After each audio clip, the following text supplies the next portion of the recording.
Yeah, so Christopher I've known for a number of years, and I've watched him rise in an overnight sensation. He's only been composing for 20 years now. Overnight, of An course. overnight sensation, and he's gone across multi-disciplines, from starting in video games, or starting with short films, video games, TV. What was one of the first credits I saw you had? It was like Misty Nights or something Oh, like. there's a bunch of good It ones. was a classic. Midnight Teas was Yeah, one of yeah, my Midnight early Teas. ones. That Yeah, was it. excellent. That's 20 years ago, before any of you guys were born. Chris was composing stuff. So let's go back to the beginning and talk about how you got started in the business, because that's always one of my favorite things about the people's path and how they got to where they are. Well, I got started in the business side of it when I came from a small town. I was born north of Boston and grew up in Pennsylvania. Mostly here, that island right there. And grew up in Pennsylvania. And I started out loving music. I played some trumpet and would spend summers in Boston and go see John Williams when he was conducting the Hollywood or the Boston Pops. Boston Pops in the park. Yeah. So let me ask you a question about that, because that's really like one of the greatest things of all time that Boston people might not even take stock in, right? That they get to see one of the greatest composers of all time in the park on a Saturday night. So what kind of feeling did you get from seeing him? And was that something like you felt like maybe this is something that might be for me, or? Oh yeah. Well, I mean, that you got to realize too, at that time, I'm trying to do the math, but I was like early teens, and like Empire Strikes Back and Raiders and E.T. were coming out, and So he was on top of the world, right. and the music was big, and so I definitely loved that. But at the same time, I was a teenager, so I started studying music in school, and I was in choir and that kind of stuff. But I obviously wanted a social life too, so I decided to buy a guitar. Specifically, after I heard Van Halen, I said, "Oh, I gotta get a guitar and join a band." So that's kind of what I did first, and all through high school, I was playing in bands, and then got more and more serious. Took theory, and we had a great public high school music program, which it was just lucky.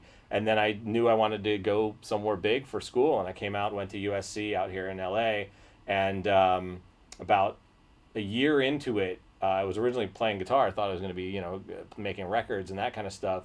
And then I managed to sneak into a recording session with Henry Mancini. Wow. And how did that transpire?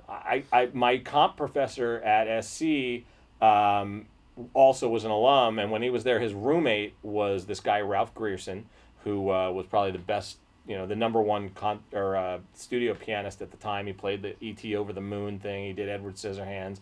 And so he said, "Come along with me, pretend you're my cartage roadie guy, and don't say anything." And so I went. I ended up meeting Henry Mancini and watched him work. And the next day, I literally walked in and changed my major to composition. Wow. And that was it.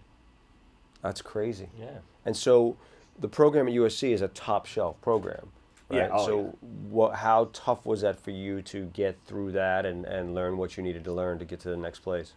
It was pretty grueling in terms of the amount of work. That the teachers were phenomenal, and we got really lucky. We had Elmer Bernstein, who we didn't even know. God. He only took the job the summer before my senior year, and that was his first year teaching, and so I ended up being able to sit in. That was the year he was doing Age of Innocence for Scorsese, so it was like amazing. He would come back after a spotting session with Marty, with his buddy Marty, and then As in Scorsese. yeah, and then go through it with me and sort of go through that stuff. We only had 12 people in our class, so it was very very intense and focused. And so we did a lot of stuff where we would score whoever our professors were. We would score scenes they had done earlier in their career, and get a lot of practice. Meanwhile, I was doing I did like 36 or 37 short films while I was at SC for all the student filmmakers, and as you guys probably know, USC's got an amazing film program. So that's a blessing, really. You're not just in like Peoria. You're at a place where these guys are cranking out real filmmakers. And I work with so many still. Who are some of the, so that's interesting. So from the student films, who are actually some of the ones that you end up doing films for over the years? Well, I mean, the biggest one is Eric Kripke, who was my next door neighbor in college. He was my next door neighbor. He was one of my fraternity brothers. And we used to just drink beer together. And I did all his short films, and he ended up creating a little show called Supernatural, which is now in season 11. And he created a little show called Revolution for J.J. Abrams, which did 2 seasons. And, plus he's done, tons of shorts, and he's also written a bunch of stuff, which hasn't had anything to do with him directing. But yeah, I mean, that's been a huge part of my career. And then some of those films that he did, the producer on those films ended up doing another short film that was edited by a guy named Seth Gordon, who then called me a little bit later when he got the job to direct a movie called Horrible Bosses, and then kept working with me on a movie called Identity Thief.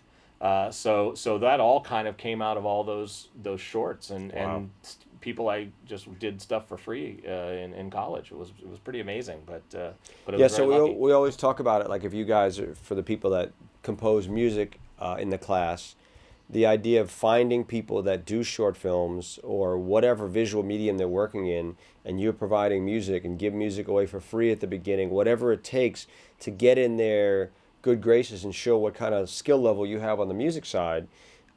Because, I mean, Chris's thing is such a crazy story because it worked to a ridiculous T. Most people don't quite have that. Right. But it just goes to show you that no matter how young you are, old you are, everything you're doing, you have to take it seriously, because you could have easily effed off and not really put in the work for these guys, and they might have said, yeah, nice guy, frat brother, beer drinker, but when I'm going to go get a real composer when I get famous. Right, I'll get a big guy. And the conversion of that is really hard to do. Yeah. So, I mean, any words of wisdom on the follow through and what you need to do to kind of make sure you're servicing the client, because what we do is a service business. Whether you're supervising, composing, it's all service.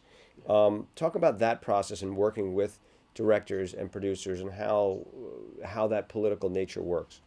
One of the things I started doing at that point and pretty much continue to do till now is I really think of it. I think of filmmaking as a team sport.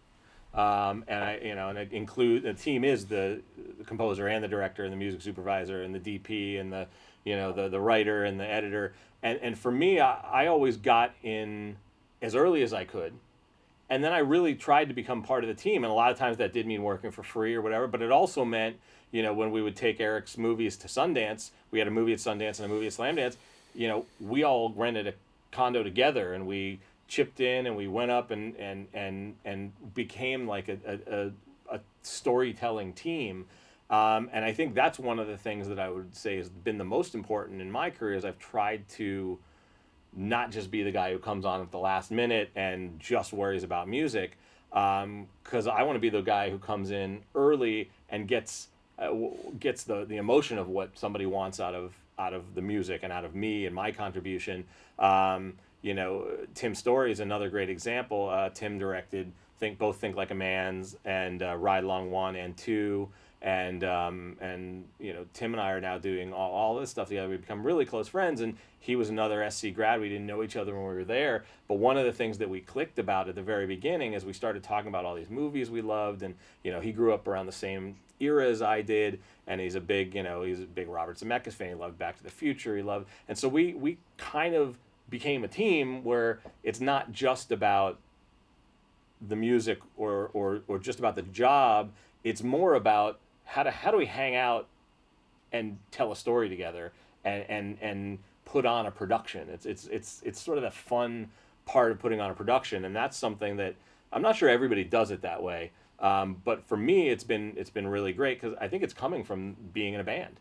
So I don't team. Yeah, team. I don't love, which is a band is a team. Yeah, I don't love sitting in a room all by myself all the time. There's a lot of solitary confinement as a composer. Right. So for me, the rest of my band is my editor and my music editor and my music supervisor and my musicians and the director, and I like to have them around as much as possible and really get in their heads about what is the end goal of what are we trying to come up with this project, and how do we make it good, but how do we make it fun?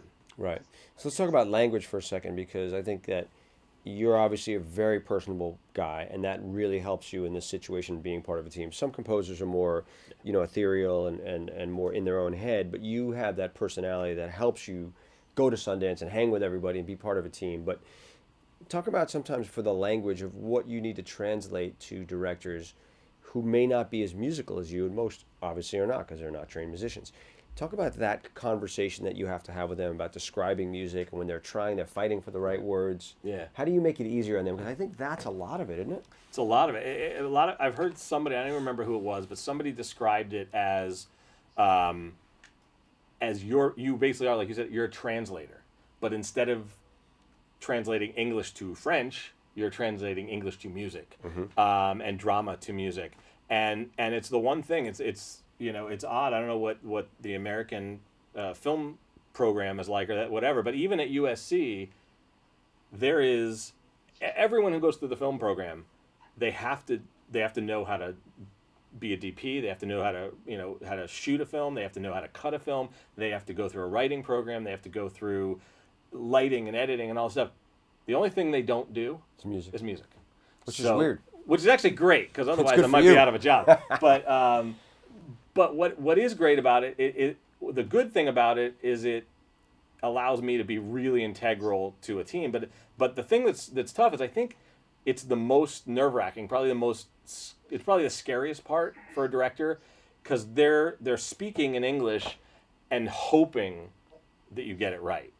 And you're at the end of the process and it's their baby and they desperately they have the vision in their head of what they want, but they have no idea how to necessarily make it happen. And our job, of course, the best case scenario is we not only come in, make it happen, we actually give them something better than what they were thinking of in their head. Right. And the way I usually get to that is I actually try to, first off, not use musical mumbo jumbo because quite honestly most cases the music needs to be more green. Yeah, well, I mean, no, but even worse, you don't use something. Oh, do you think you want a clarinet here? Who cares? What do you want them to be sad or do you want them to be happy? Do you want there to be tension? Do you want there to be a build or do you want there to be a punctuation? That's the language I would try to use. I wouldn't get into things like instrumentation. Oh, do you want this to be in a major key? I don't know. Well, what do you want? How do you want the character to feel? And then I translate it into music. That's not really for them to have to worry about unless they really want to. And then in terms of the other thing I do a lot with directors is I will, especially if I get on the movie quick, I will have them send me a boatload of music that they love that has nothing to do with their movie.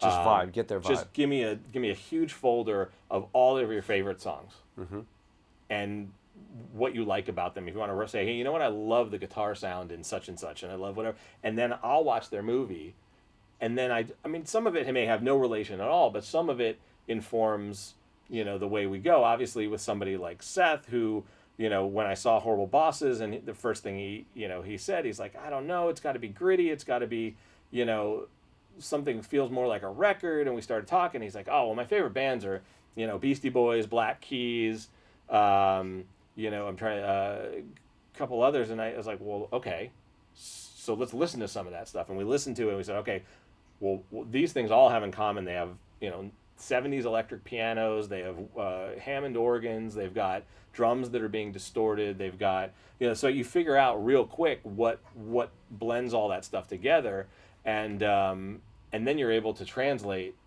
into music after. So I do that a lot too, and I use very broad examples of what a director or producer likes to then let me focus. So you'll actually break down some of the musicality of the stuff they like and see if there's any application for their film to see if it can actually parallel those bands that they actually like and what they like about it. So in a way, that's kind of a musicologist breaking down what the barriers are, right? Because a lot of times they don't necessarily know until you ask them what they love about it. I think that's the biggest question when you're searching for, especially I work with a lot of first-time directors, so it's always like, and I'm not a musician, so for me to have those conversations is really, it's an interesting thing to dig it out of them, and knowing the right language to speak. As a musician, it's a lot easier for you to do it, so it's something interesting. So, all right, we're back at the beginning. You get out of USC, you've killed it with the student films already, you built some relationships. What are your first things you get hired for? Terrible movies. Right. The one we mentioned had strippers who kill each other. I did 3 years right out of school where I did 13 films for a guy named Roger Corman. Who, wow. who gave a lot of people their start, but he was the king of B level movies. And was Alex Patsavas there? Alex Patsavas never had a nickel to rub together. Yeah, Alex Patsavas was worked for the Roger assistant Corman. music supervisor. Does anybody know who she is? Raise your hands if you know who Alex Patsavas is. If you Alex Patsavas, you should. One of the most prolific music supervisors in the game. She did all the J.J. Abrams stuff. The O.C. Right. Gossip Girl. She does Supernatural with me for all 11 years. She's one of the top shelf players. But for years, Alex Patsavas, when I was at New Line, never had a nickel to rub together to do any music for any film. Yeah. And she worked for Corman. But again, tremendous training ground. Amazing training. And then she got one relationship with J.J. Abrams, who turned out to be the king. And she was off to the races. Yeah, it's really all about that. And that's what Alex and I both learned there was we practiced what we just talked about. We practiced dealing with the director. We practiced dealing with the politics of it and how to make something sound better than you can actually afford. So that was a big help to me because I always tried to make my stuff sound bigger than it really was. And then and I think that was really important. But I think the other thing was that I got to make a lot of mistakes on movies that nobody ever saw.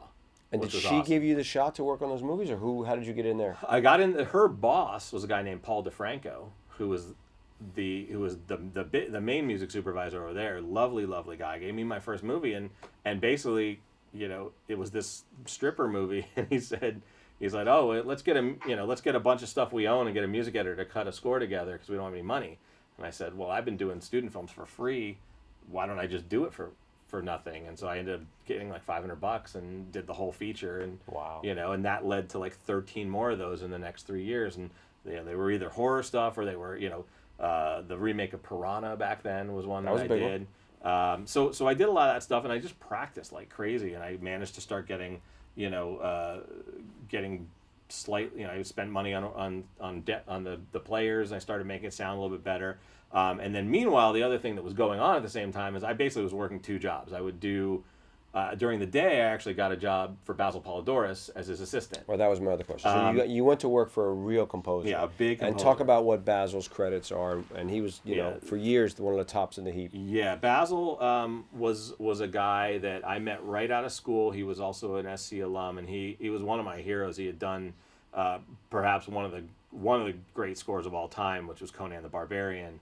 Along with things like RoboCop and Hunt for Red October, and he did big action stuff. Yeah, huge action stuff. Huge. I'm trying to think of some of the other ones that were huge back in the '80s. He was sort of killing that stuff, and so Basil, he was definitely a hero of mine, and I ended up working for him for 4 years, and so I was his assistant, and I would do tech work and program and run errands and do all that stuff till 5, 6, 7 at night, and then I would go home at night, and then I'd go from 7 till 2, 3, 4 in the morning, scoring movies about rubber fish, and and the nice thing was I got to use his studio and some of his equipment to make my stuff sound better, and I would watch him and learn, and and then it actually was one of those Alex Patsavas movies. I did, I didn't have much money, but I hired a singer to come in and do like mysterious Latin chants over industrial, gritty industrial electronics, and I had met at lunch with Basil and his wife on a session for some big movie. I had met this guy who at the time was the head of music at Disney,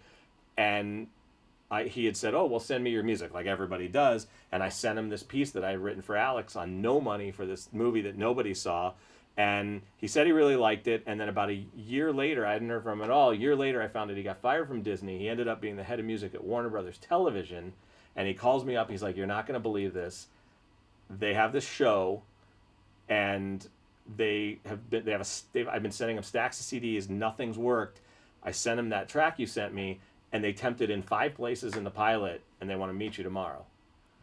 And so I got to go in and meet with him, and that, and I ended up demoing like 6 other tracks for 6 months to get this gig, but it was my first series, and it came and went. It got canceled. It was called Brimstone, with Peter Horton, and that was the first time I got on into a studio environment, and that was my first real television credit.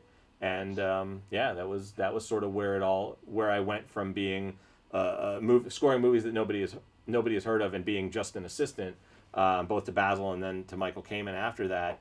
So you worked for Kamen after? Yeah, I worked for Kamen after for about 2 years. Up in the studio in the Valley with the tennis court? Yeah, with the tennis court. I worked with him on a movie. Yeah, he's fantastic. He was amazing. But yes, okay, so what I learned from this is that you got to hustle 24/7, right? Because here you got the good day job. You could have just been happy doing that, sure, learning from a master. Mm-hmm. But no, you're out there scoring films at night for hardly any money, and getting your own chops down. And then the key is learning from somebody like Basil. What were some of the biggest things that you picked up from him? Well, I think that it was really good for me to watch the way the big movies worked, because I think a lot of times when you come up in the indie world and then you get that big break, if nobody knows who you are and nobody can vouch for you, and you haven't seen how the politics go and who the boss really is and there's so many stories of like younger, less experienced indie, people. Some director gets a big gig, they hire their guy gets fired, and then they bring in Hans or somebody else to shine everything over. It's not that the guy's music probably wasn't fine or great or didn't have the capability. It's that they had no savvy as to how to maneuver all the politics of it, and also how to basically appear like, hey, I know how this. I've got you covered. And that's one of the things I really learned watching both him and Michael, who was a monster at this, working with Joel Silver for so many years. He was, so Joel good Silver, at that. one of the toughest, most prolific producers in Hollywood. Yeah, and so I got to see how that game was played at the same time that I was taking care of all my young filmmakers, doing these little things and indie movies and shorts. So when somebody like Eric did get Supernatural, it was very easy for me to just nail that and knock it out. Right. I think the key also is that you had cosign, right? You had, if something went wrong, you could also always say to Basil, like, hey, would you do me a favor? Will you call the head of the studio for me and just go, hey, give him another chance, right? Or someone or anything just like that. Yeah, just whatever that is. Just knowing the bigger people is going to help you.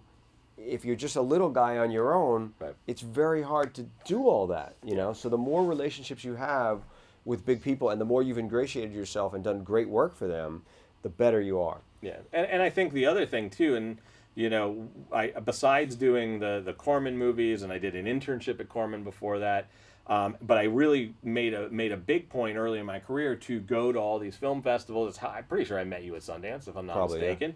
Yeah. So I was going with my movies, but I was always staying very close to to the music people that I had made contacts with, all of whom I still work with. But it came to the point where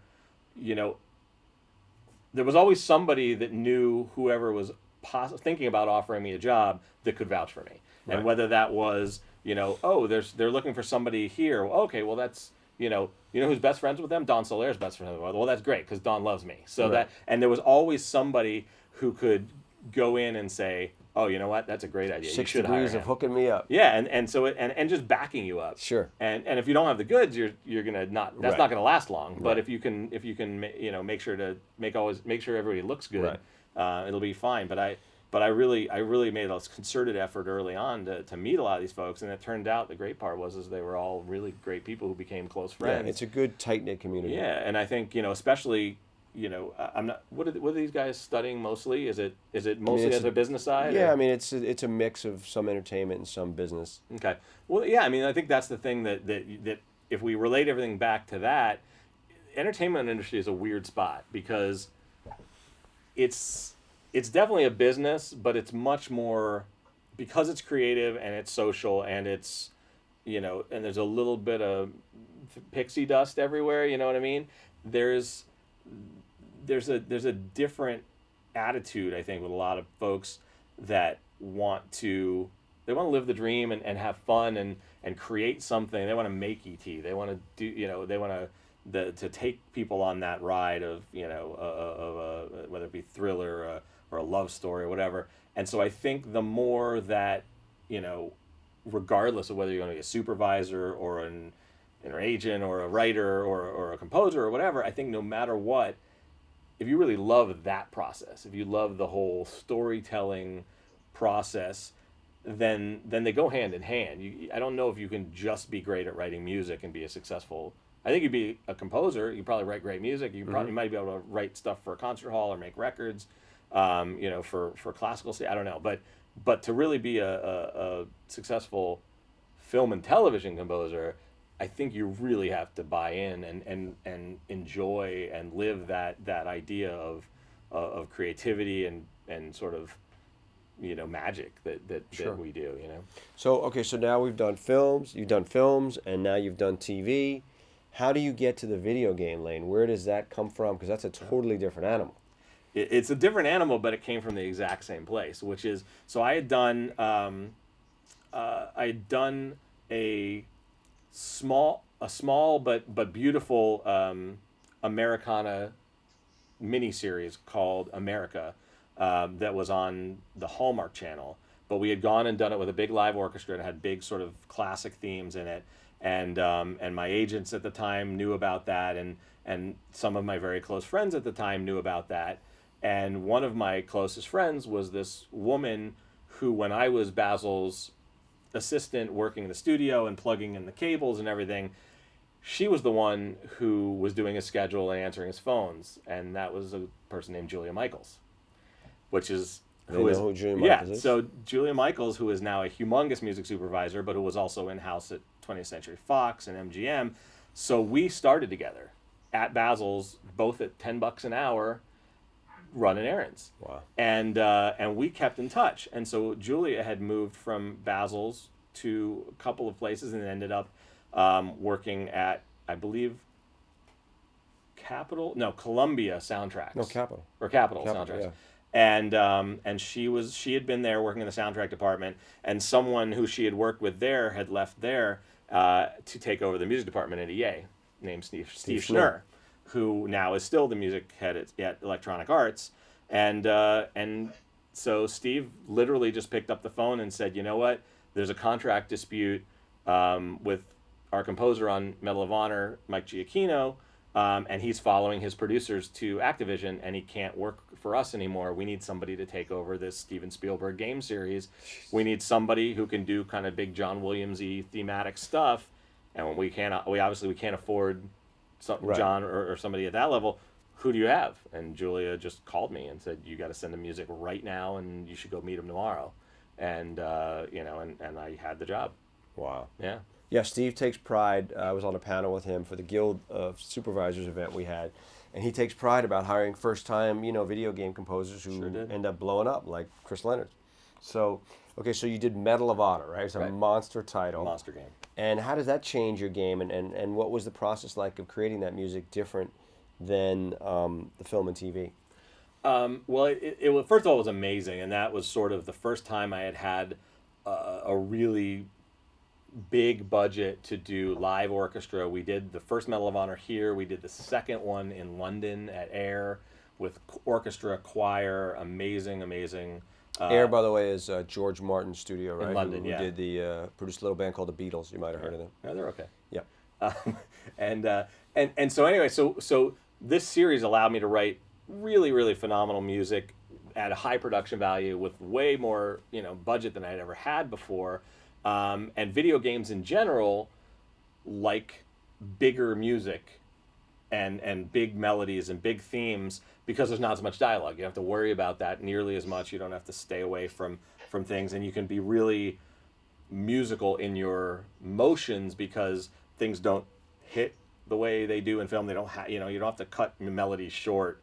You can just sort of be broad. So I got to write a lot of really great music and record it well, which then, besides leading to a lot more video games and all of my people at EA kind of spread out and moved to a bunch of different companies. So I ended up working on James Bond franchise for Activision, and I ended up working for Sony a bunch.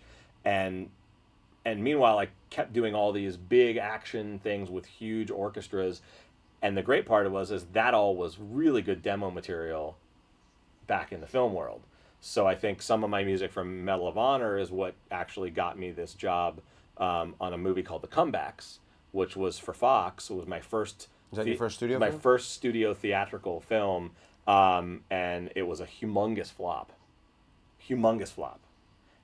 But the guy who ran the music department at Fox at the time, who I had, become friendly with through the process, he walked out of the mix of that movie, and I had spent almost the entire budget on orchestra, and I really did the movie for free, basically, because it was a package, and I spent all the money on orchestra, and we recorded at Fox, and it should have been a much smaller thing, and I really wrote it big, and we played the comedy very very literal. We played it like a real sports movie, so it had huge French horn melodies and was very noble, and and so this guy Robert Kraft, who was the head of music for Fox, called me and said, "Oh my God, I just want you to know you crushed this, and I know that you spent all the budget, and I know you worked your tail off in this thing," and and after the movie came out and didn't do so well, he said, "I just want you to know I know, I'm aware, and I'm not going to forget it." Right. And oddly enough, it was probably only about 2 weeks after that movie came out that I got a call that said, "Hey, you know what? We want you to come in for another meeting. We really appreciate what you did on the last one. We want you to come in for a meeting on this other movie." And that meeting was Alvin and the Chipmunks. Wow. Which proved to be a winner. That was it. That was still the biggest hit I've ever done, and I had a great experience with it, and sort of got. That sort of opened. At that point, I could get hired to do studio movies, and it just went from there. And so, how much of these jobs now in the studio world, you have an agent, right? Composer agent. Sure. Who's your agent? Richard Kraft. Okay, so Kraft Engel, one of the top composing agencies in the business. They have people like Danny Elfman, and they have our French friend Alexandre Desplat, who's finally won some Oscars, right? Deservedly so.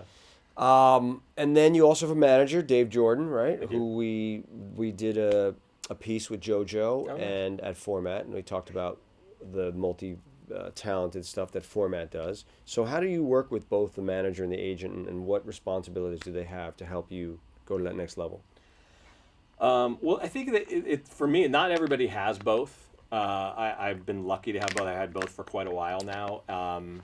And it's, for me, it's been really good because Richard and Laura on the agent side, they're dealing with they're a smaller agency, but they still have a decent amount of clients, and so they're hearing about jobs that are coming up from executives and people who are looking actively for composers, and then they have a client list that they have to sort of pitch and slot in. Which is great, and they're it's what I would call more short-term stuff on a lot of times. They also do great long-term stuff, but they focus a lot on, well, what's coming up, what availability do we have, who can do this movie, who can do that movie. Whereas Dave and Julia, who's also a partner of his now, they really don't look nearly as much they don't look for jobs for me. They look for opportunities for me to meet new filmmakers. They've led to a lot of situations where they'll know that some music editor that they work with is temping a movie, and they'll funnel them music Chris Lennertz. Yeah, that's my stuff to make sure it gets put in a temp if it works, and so there's a lot of that kind of stuff that's I would consider the agents are the hard sell, and the managers are the soft sell. And they'll also do more career-based direction. Stuff, yeah. Exactly. And just following up on that note, the temp situation is the fact that, okay, you're temping a movie, you haven't hired your composer yet. All of a sudden, the director, producer sit down, the editor has put in a bunch of this music, the film's working really well, the music's working well. It's like, what is that music? Oh, that's this guy, Chris Lennertz. Well, why don't we just get a meeting with him? Yeah. And so it's like this subliminal. How many times has that happened where you've actually gotten jobs out of it? Tons. Really? Tons. I think, it very much happens quite often, especially now, because they'll, especially with studio movies where they preview with test audiences and they have numbers and they very careful calculations of how the movie's doing, so if there's a temp in it that's working and the movie scores well, and especially if people are writing down, oh, the music was really good, they're 9 times out of 10, they're going to go find, well, what's most Give me of that guy. What's get most that guy on the phone. Yeah, what's most of that temp, and can we get that person? Right. And that's been really helpful to me, especially in the last 6 years probably, mostly, in terms of opening up new doors. All right, so now I want to talk about the juggle, okay? You got high-profile TV shows, high-profile movies, and maybe even a video game thrown in for good measure at the same time. Yeah. Okay, so talk about the process of how you compartmentalize in your brain and what help you have here in your beautiful studio in El Segundo, which is down in the South Bay of Los Angeles. Talk about that process, because that to me is one of the hardest things of all. Yeah, I think it is the hardest thing now. It's definitely a different time. I remember when I was working with Basil, he would be on a movie, and if someone else called with another movie, they would just say, "Oh, well, he's unavailable. He's on this movie." Right. And they'd have 10 other composers they would pitch the agents for that job. So the agents were always happy because they got pipeline. Yep.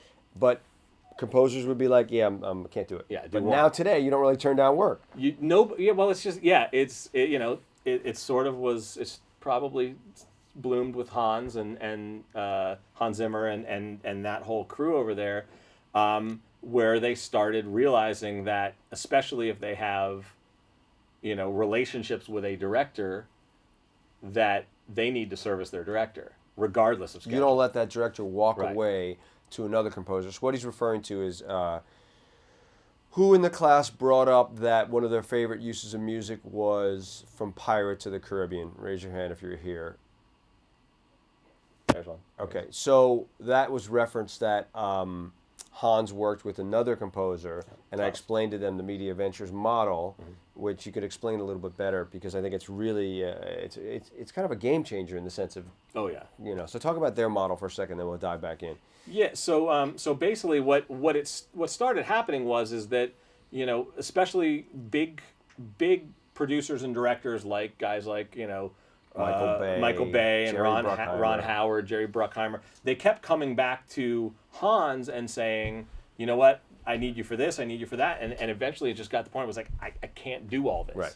And he's a very collaborative guy, and he's and he's been awfully good to a lot of great composers who have come out of there, have gotten phenomenal careers with his help. So he basically started saying, okay, well, he took in Mark Mancina and Trevor Rabin and then Harry Gregson Williams and John Powell, and started doing things where they'd write some additional music for those movies, and then they'd write more music, and eventually they'd start doing things where it would be Hans and Powell or Hans and Harry, and then when Hans couldn't do it anymore, once that filmmaker was comfortable enough, as in Michael Bay, finally stopped asking for Hans, and he just took Steve Jablonsky. Right. And It's that a all genius came model. out. It's a genius model. It actually worked great, and what I've had this conversation with Dave Jordan a couple times, where it's like they don't care, like they literally the filmmakers. Yeah, if the music is great, and they know that they've got their guy, their Hans or whoever this person is,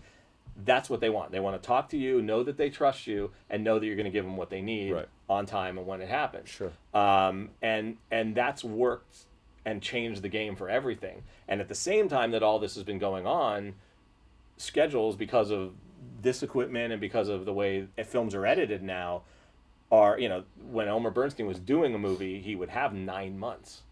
Right. I mean, now if you have 3, 4, maybe 5 weeks, it's unbelievable. Right. So you can't score a huge action movie in 3 weeks without help. It's not. It's literally not possible. Right. So the only way to do it, you either don't do it, in which case you'll never work again, or you do it, and you get people you trust to come in and help you.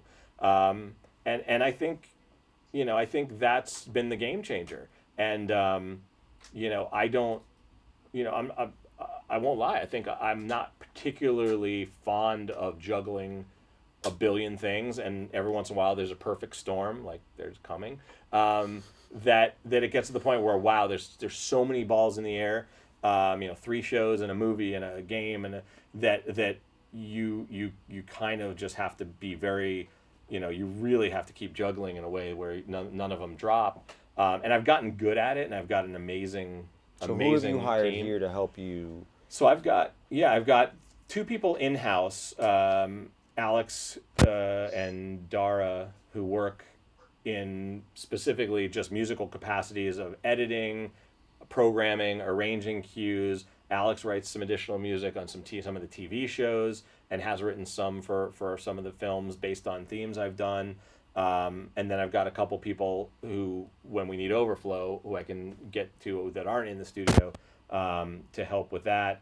And then Supernatural, luckily, has has such a specific language. It's been going on for so long, and we have so many themes to draw from that we're able to do that very quickly with two people. One person who used to be in the studio, Philip White, who used to be my assistant, who also writes a lot of additional music for that show, and my partner Tim Wynn, who writes a lot of additional music for that show, based on the language that we've created over the past 10 or 11 years.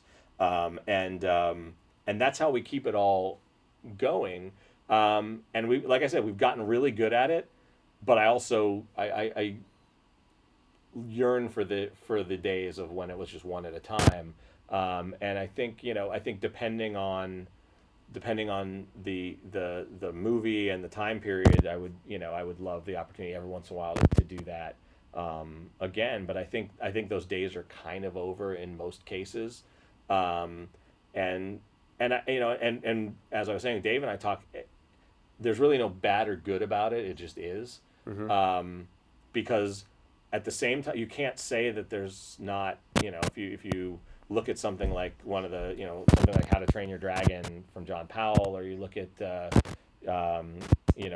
bigger Hans thing recently that was really something like Inception, or something like whatever the Batman thing or whatever. Mm-hmm. It's like those are done this way. Those are done with lots of people helping out, collaborating, and Hans's name is on top of the pyramid. Yeah, but at the same time, that Chris Nolan walks away thrilled, right, happy, and everybody, and people are, did pirates suffer? I don't think so. Right, not at all, and everyone's happy. And question for you about Hans, because I never really asked anybody this question. What do you think it is about him that has made him that successful, and these top $500 million to $1 billion films? Why is he the go-to guy? What would you say about him that makes him that guy? If you spend like literally 5 minutes in a room with him, you'll know. Like it's that obvious. Michael Kamen was a lot like that before Hans. He was very, very sad. Michael Kamen, if you guys don't know, he did the old Robin Hood with Kevin Costner, and he did Don Juan DeMarco. That's what I work with. Tons of Lethal Weapon, and Michael was he also conducted for Eric Clapton and Aerosmith and Metallica and Bryan Adams. Yeah, so he was really into that, and he was very much the showman.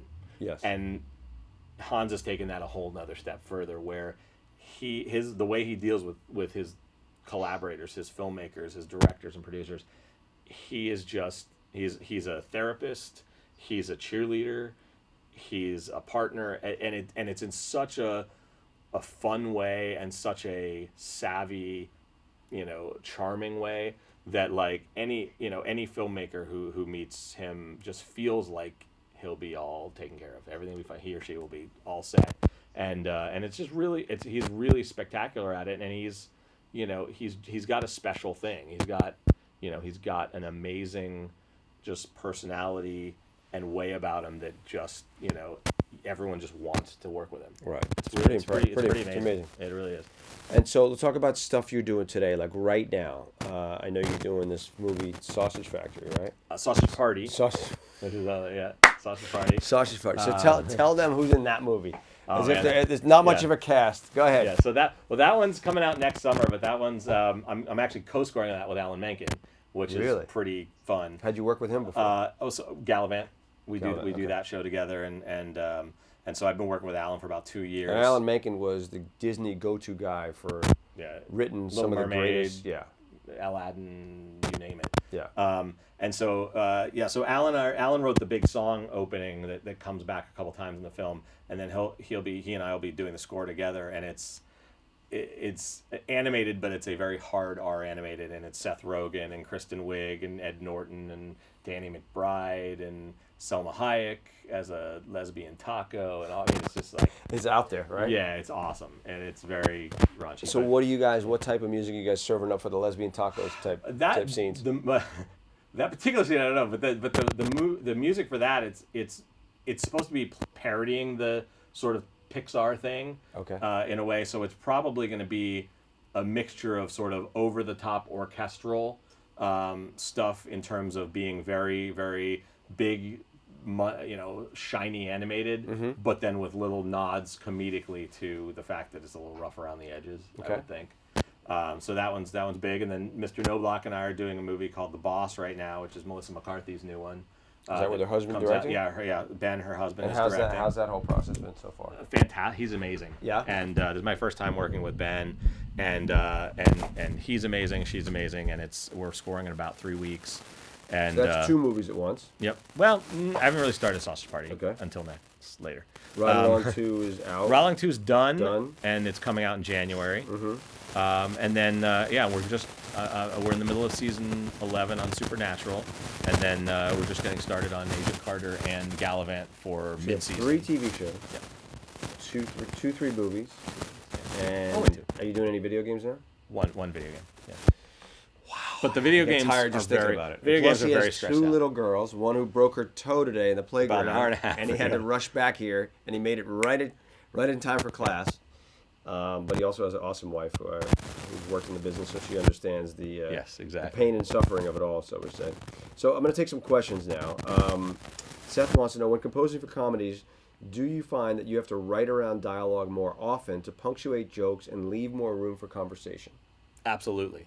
Yeah, that's a great question. Very insightful. It's exactly the right way to approach comedy. One of the things that I learned very quickly from Elmer Bernstein, and Elmer, if you guys don't know his credits, besides all the amazing sort of Scorsese drama stuff, he also did things like Caddyshack and Stripes and Ghostbusters. And, legend.